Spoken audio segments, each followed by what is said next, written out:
कैसे हैं आप सब। मैं आपका दोस्त अनुज। आज हम एक नया टॉपिक लेके आए हैं, लेकिन उससे पहले हम शुरू करेंगे कबीरदास जी के दोहे से। तो दोहा क्या है? कथनी थोथी जगत में करनी उत्तम सार, कहे कबीर करनी भली उतरे भवजल पार। यानी कि अब इसका मतलब क्या है, मैं मतलब बताता हूँ इसको। मतलब क्या है इसका कि कबीरदास जी कहते हैं कि इस दुनिया में कथनी बेकार है।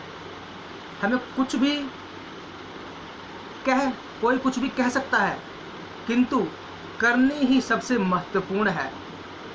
उत्तम कर्म करने से ही मनुष्य इस संसार रूपी सिंधु को पार कर सकता है, इस संसार रूपी समुंदर को पार कर सकता है। तो आज का हमारा टॉपिक है कोरोना, जिससे आज ये पूरी दुनिया दहली हुई है। जहाँ भी देखे वहाँ पे हर तरफ महामारी फैली हुई है कि कोरोना कोरोना कोरोना। आखिर ऐसा क्यों है? अब तक हम कोरोना की वैक्सीन क्यों नहीं बना पाए? इतने डेवलप्ड देश हैं, इतनी डेवलप्ड कंट्रीज़ हैं जो अपने आप को मेडिकल साइंस में नंबर 1 कहती है। नंबर 1 छोड़िए, टॉप 10 जो अपने आप में जो कहते हैं कि हम मेडिकल साइंस में टॉप 10 है, वो आज तक कोरोना की वैक्सीन नहीं बना पाए। दोस्तों ऐसा क्यों? चलिए, रीज़न चाहे कुछ भी रहा हो, लेकिन मैं तो केवल यही कहूँगा आपसे कि कोरोना से हमें घबराने की ज़रूरत नहीं है, डरने की ज़रूरत नहीं है। क्योंकि एक आंकड़े के मुताबिक देखा जाए तो सिर्फ कोरोना से मरने वालों की जो संख्या है वो मात्र 2 से 3% है। जी हाँ दोस्तों, मात्र 2 से 3%। और जो लोग मरे हैं कोरोना की वजह से, उनको सिर्फ कोरोना नहीं था, उनको कोरोना के साथ में कोई और बीमारी भी थी, जैसे डायबिटीज़, अस्थमा, किसी चीज़ से एलर्जी, लंग इन्फेक्शन, इस तरह की कोई और बीमारी थी जिसकी वजह से उनकी मृत्यु हुई है। और इस कोरोना की वजह से मृत्यु दर में इजाफा हुआ है।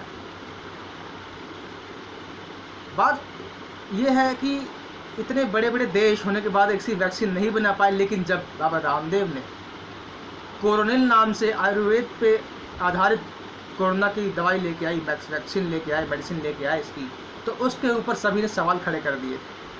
ऐसा क्यों? ऐसा क्यों दोस्तों? क्या दुनिया नहीं चाहती, क्या लोग नहीं चाहते कि हम लोग कोरोना से बचें, ठीक हों? या इसके पीछे कोई षड्यंत्र है? मैं इसके ज़्यादा डीप में नहीं जाना चाहूँगा, क्योंकि वो मेरा काम नहीं है और हम ना ही जाएं तो बेटर रहेगा। लेकिन हमें करना क्या है इस टाइम पे? कोई मेडिसिन नहीं है, लेकिन फिर भी लोग कोरोना की दवाई खा रहे हैं, हॉस्पिटल्स जा रहे हैं, लोग मर रहे हैं, लेकिन आयुर्वेद पे यकीन क्यों नहीं कर रहे? जबकि आज भी जो हमारे देश में बहुत से जो कोरोना सेंटर्स जो बनाए गए हैं लोगों के लिए, वहाँ पे आयुर्वेदिक तरीके से ही लोगों को इलाज हो रहा है। गर्म पानी पीना, काढ़ा बना के पीना, गिलोय, तुलसी, अश्वगंधा, ये सारी चीज़ें क्या है दोस्तों? ये सारी चीज़ें आयुर्वेद का ही हिस्सा है, जिनको यूज़ करके, जिनका इस्तेमाल करके लोग इस बीमारी से बच रहे हैं, ठीक हो रहे हैं, उभर के आ रहे हैं। इसी वजह से हमारे देश हिंदुस्तान में कोरोना से मरने वालों की संख्या बहुत ही कम है और ठीक होने वालों की संख्या बहुत ज़्यादा है, क्योंकि हमारा देश सदियों से आयुर्वेद को अपनाता आया है, इसका पालन करता आया है। हमारा खान पान, रहन सहन, सब कुछ आयुर्वेद पे आधारित है। हम लोग जो खाने में मसाले यूज़ करते हैं वो भी आयुर्वेद है। चाय में हम लोग अदरक, लौंग, तुलसी डाल के पीते हैं, ये भी आयुर्वेद है। खाने में हम गरम मसाला, हल्दी, ये चीज़ें यूज़ करते हैं, क्या है? लौंग, इलायची, तेज़ पत्ते, ये सब क्या है? ये सब आयुर्वेद है। ये बीमारियों को ठीक करते हैं, बीमारी को होने ही नहीं देते हैं। आयुर्वेद यही कहता है दोस्तों। मैं ये नहीं कहता कि हमें एलोपैथी को नहीं मानना चाहिए। हम लोग डेवलप कर रहे हैं, तरक्की कर रहे हैं, आगे बढ़ रहे हैं, मेडिकल साइंस तरक्की कर रही है, मानिए। लेकिन कहीं ना कहीं आप सब जानते हैं इस बात को कि एलोपैथी के नुकसान भी हैं, साइड इफेक्ट भी हैं। अगर किसी एक बीमारी के लिए आप कोई एलोपैथिक दवाई यूज़ करते हैं, लेते हैं, तो उस डॉक्टर को भी ये बात पता है, उस मरीज़ को भी ये बात पता है, और कहीं ना कहीं आपको भी ये बात पता है कि उस एक बीमारी को ठीक करने के लिए हम और 10 बीमारियों को निमंत्रण दे रहे हैं, क्योंकि एलोपैथी के साइड इफ़ेक्ट्स होते ही होते हैं। और वहीं अगर आयुर्वेद की बात करें तो आयुर्वेद में किसी का भी कोई साइड इफ़ेक्ट नहीं है। अगर हम किसी एक चीज़ के लिए कोई चीज़ आयुर्वेदिक चीज़ लेते हैं तो वो उस बीमारी के साथ साथ उससे संबंधित और भी कई बीमारियों को ठीक कर देती है। दोस्तों, मेरा पर्सनल एक्सपीरियंस रहा है। मैं अभी आयुर्वेद को सीख रहा हूँ, जान रहा हूँ।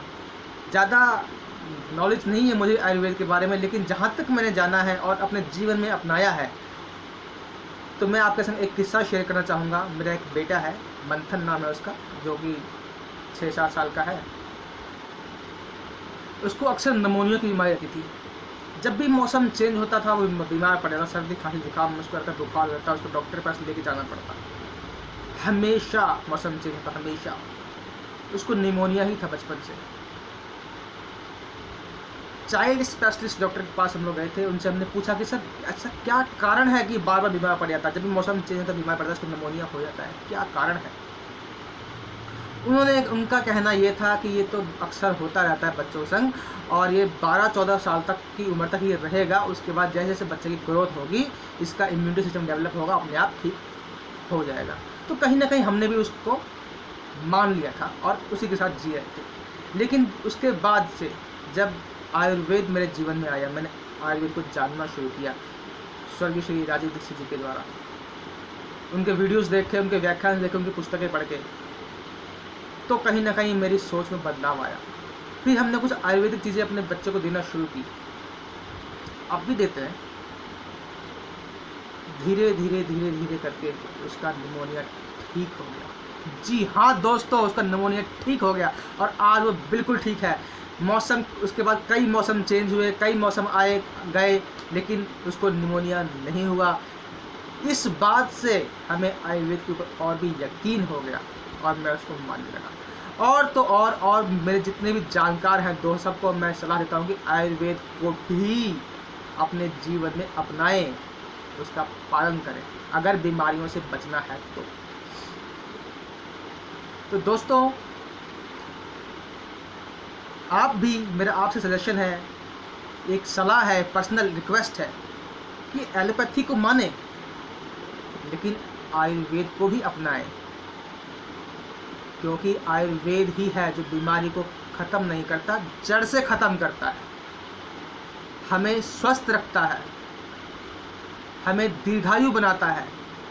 और आप भी चाहते हैं कि सिर्फ कोरोना ही नहीं, कोरोना के साथ साथ और भी कई बीमारियों से हम बच के रहें, स्वस्थ रहें, सुखी रहें, दीर्घायु रहें, तो आपको भी आयुर्वेद पे यकीन करना होगा, उसको अपनाना होगा, उसको अपने जीवन में समर्पित करना होगा। तो दोस्तों, मेरा केवल यही रिक्वेस्ट थी आपसे कि बेशक हम डेवलप कर रहे हैं, बढ़ रहे हैं, तरक्की कर रहे हैं, लेकिन जो हमारी पुरानी चीज़ें हैं जो कारगर हैं 100%, उनको ना भूलें, उनको भी साथ में लेके चलें।